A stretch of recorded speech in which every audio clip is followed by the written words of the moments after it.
Et ce soir, oui, on a décidé de zoomer sur quelqu'un que vous connaissez très bien, puisque pendant 38 ans, il était détenteur du record du meilleur buteur de la CAN avec 14 réalisations. En 2008, son record a été battu par un certain Samuel Eto'o. Aujourd'hui, Laurent Pokou aurait eu 73 ans. Ce 10 août 2020, Laurent Pokou aurait eu 73 ans. Bientôt 4 ans après sa disparition, ses exploits et sa légende sont encore vivaces. Qui était le footballeur considéré comme le meilleur de l'histoire de la Côte d'Ivoire? Retour sur la carrière et le parcours de l'homme d'Asmara.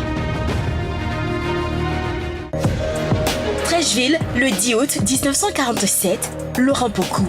Comme pour la plupart des garçons de son époque, le football est sa passion. Très tôt, il se fait remarquer par l'Union sportive de foyer de la régie Abidjan-Niger, de Bouaké. Il explose ensuite à la SEC Mimosas dans les années 60-70. Ses performances lui ouvrent les portes de l'équipe nationale de Côte d'Ivoire, entraînée à l'époque par Paul Gévaudan. Avec les éléphants, Pokou brille de mille feux. Meilleur buteur de la Coupe d'Afrique des Nations en 1968 et 1970, il devient le recordman des buts dans la compétition avec 14 réalisations. Son record ne sera battu lors de la CAN 2008 par le Camerounais Samuel Eto'o, auteur de 16 buts. L'Ivoirien a surtout inscrit 5 buts en un seul match face à l'Éthiopie, dont 4 dans les 30 dernières minutes. Une performance jamais égalée à ce jour. Lors de la Coupe d'Afrique des Nations en 1968, il acquiert le surnom de l'homme d'Asmara après sa magnifique prestation en demi-finale face au Ghana. Laurent Pokou, c'est aussi une carrière en France. En 1974, il pose ses valises au Stade Rennais. 3 saisons plus tard, il comptabilise 46 buts en 68 rencontres et devient une icône chez les Bretons. Le buteur ivoirien rejoint ensuite l'AS Nancy-Lorraine, mais cette aventure ne dure qu'une saison. En 1978, le duc de Bretagne, comme on l'appelait, retourne à Rennes, puis à la SEC Mimosas, avant de terminer sa carrière de joueur à Yamoussoukro. Laurent Pokou, c'est aussi une carrière d'entraîneur qui a été brève. J'ai trouvé mon successeur, il s'appelle Laurent Pokou. Il n'a qu'un défaut, il n'est pas brésilien. Ces mots sont dû rappeler la grande légende du football brésilien qui ne tarissait d'éloges à l'égard de l'Ivoirien. Le 13 novembre 2016, une longue maladie a emporté celui qu'on surnommait aussi l'empereur Baoulé. Ce 10 août, la grande team se souvient de Laurent Pokou. Et on se devait de célébrer son anniversaire. Oui, Laurent Pokou, un grand homme, une figure du football ivoirien. Alors justement, voyons un petit peu son parcours et son palmarès avec Dorgelès Kofi qui arrive tout de suite sur le plateau de la grande team. Salut mon Dorge. Bonsoir Tia, bonsoir la famille. Vous allez bien? Salut la journée. Super Tia. Laurent André Pokou, l'homme d'Asmara, est un ancien joueur et entraîneur ivoirien de football. Le natif de Treichville s'est fait connaître nationalement alors qu'il jouait avec l'US Fran de Bouaké, puis la SEC d'Abidjan. La suite de l'histoire en images. D'abord avec l'US Fran Bouaké, ensuite la SEC Mimosas, 1974-1976, Stade Rennais en France, 76-78, AS Nancy-Lorraine, 78-1980, Stade Rennais, 101 matchs, 55 buts.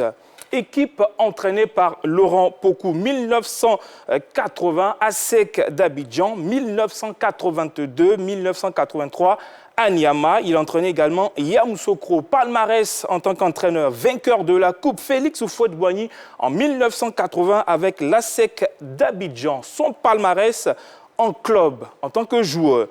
4 fois champion de Côte d'Ivoire avec l'ASEC d'Abidjan. 6 fois vainqueur de la Coupe de Côte d'Ivoire avec l'ASEC d'Abidjan. Avec les éléphants de Côte d'Ivoire, 70 sélections. Il a joué le premier tour de la CAN 1980, premier tour de la CAN 1974, 4e de la CAN 1970, 3e de la CAN 1968, meilleur buteur de la CAN 1968 avec 6 buts, meilleur buteur de la CAN 1970 avec 8 buts. Oui, Oui, avec ses 14 buts, il a été pendant 38 ans le meilleur buteur de la CAN. Tia, un grand. Venez ici, monsieur. Oh. Venez. Carton jaune pour vous. Merci. Ah oui, vous voulez embrouiller nos... Non, approchez. Je vais vous taper peut-être, je ne sais pas. Vous voulez embrouiller nos téléspectateurs. La sec d'Abidjan, la sec Mimosa, c'est encore mieux. Hein. D'accord? Merci. Et le jaune comme la sec. Demandez pardon aux téléspectateurs. Pardon aux téléspectateurs, Merci mais beaucoup. ce que j'ai vu, c'est bien marqué. D'accord, merci, au revoir. Allez, merci, au revoir. Allez, qu'est-ce que vous retenez de ce grand joueur qui a été Laurent Pokou? Je dirais Jean-Philippe. la première superstar du football ivoirien, incontestablement.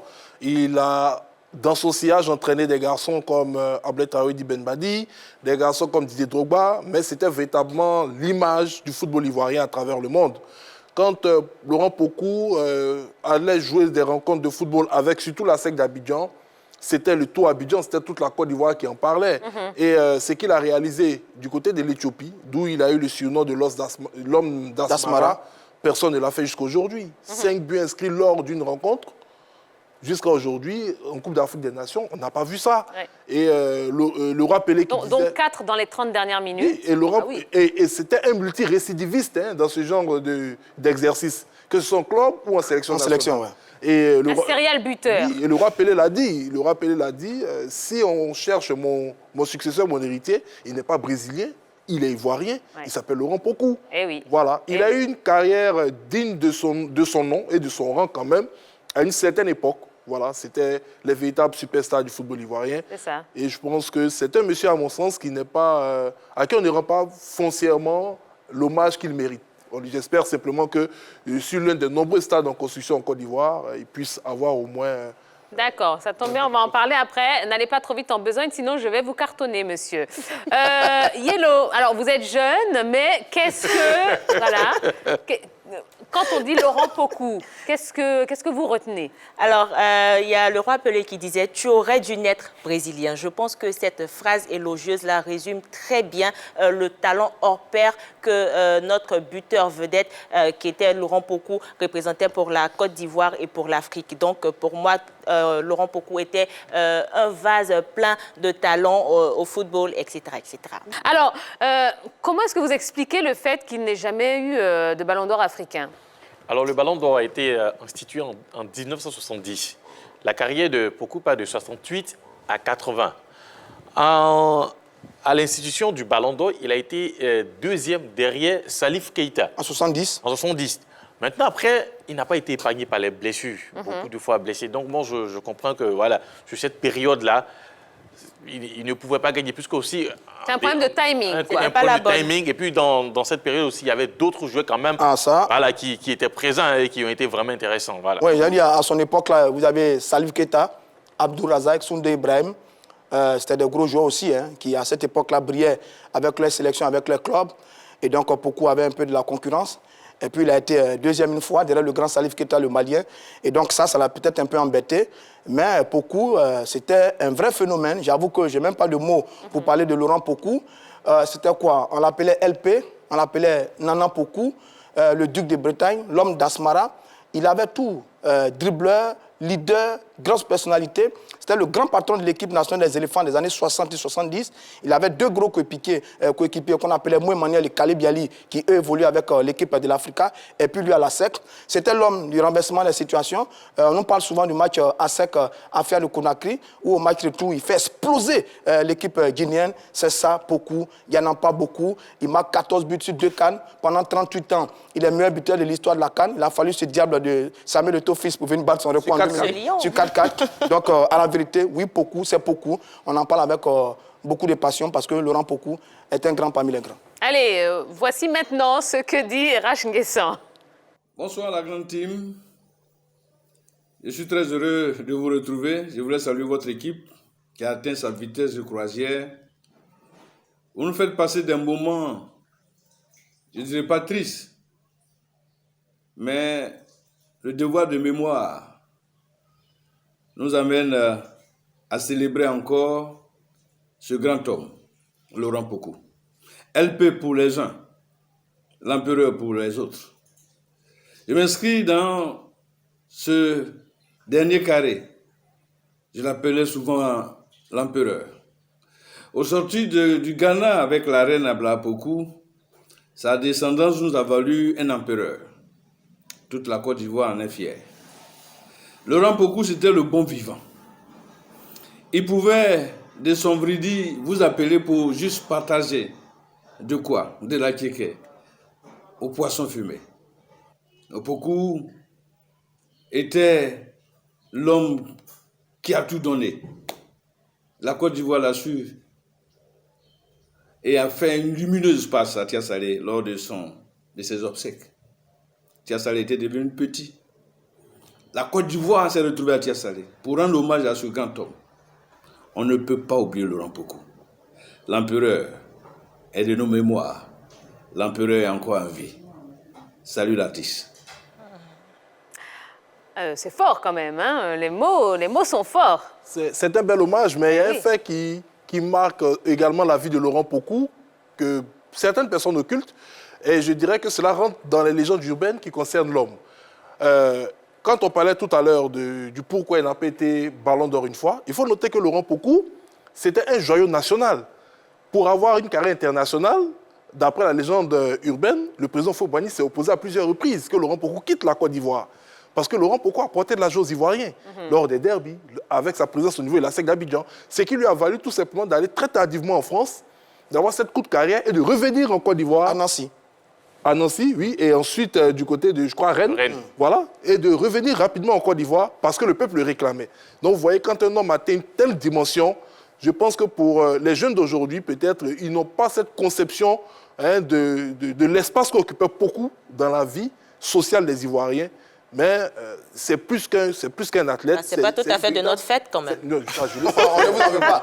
On ne vous en veut pas d'ailleurs. Tout un symbole pour quoi. Voilà. Mais c'est vraiment, vraiment, pour moi, l'âme du football ivoirien. D'accord. Alors, bon, on est tous quand même unanimes pour dire que c'est un des plus grands joueurs ivoiriens, ou si ce n'est le plus grand. Ça dépend, là, on va pas commencer à chipoter sur les mots. Ça va être un prochain débat. Est-ce que vous pensez qu'on en a suffisamment fait pour l'immortaliser?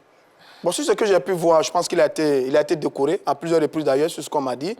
Ensuite, il était membre de la Fédération ivoirienne de football, chef de délégation par moment sur certaines campagnes africaines au niveau des clubs.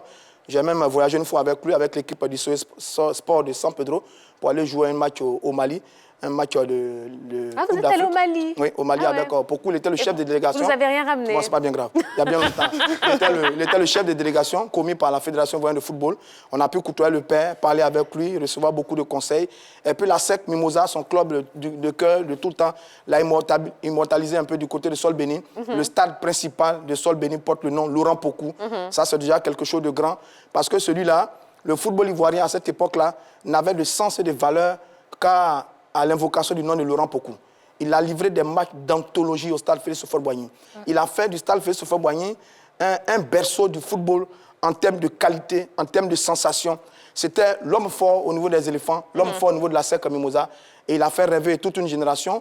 Nous, on n'a pas vu beaucoup de matchs de Pokou, mais on a vu des images et des témoignages sont nombreux. Pokou était un grand et il restera un grand dans l'histoire du football ivoirien. Allez, rapidement, votre... Rien à dire concernant Pokou. Je pense qu'on en a tellement dit. Il n'y a aucun mot pour, à mon sens, le classer. C'est tout simplement la légende ultime du football. C'est une légende. Bon, on pourrait faire mieux. Pour la jeune génération, on pourrait faire mieux quand même. Voilà, pour qu'on puisse mieux le connaître. Oui, une statue, voilà. un stade. Pourquoi pas? Une compétition. Une compétition, un trophée. Par un trophée à son nom. Voilà. Par exemple. Par exemple, le trophée du meilleur buteur du championnat de Côte d'Ivoire peut porter son nom. Laurent Pokou. Pourquoi pas? Par exemple, eh bien, on soumettra vos propositions à qui de droit. Allez, on va marquer une première page de publicité. On va remercier Yellow. Yellow, vous sortez quelques instants. Ah, d'accord. Eh ben oui, parce que notre ballot va faire son entrée sur la pelouse.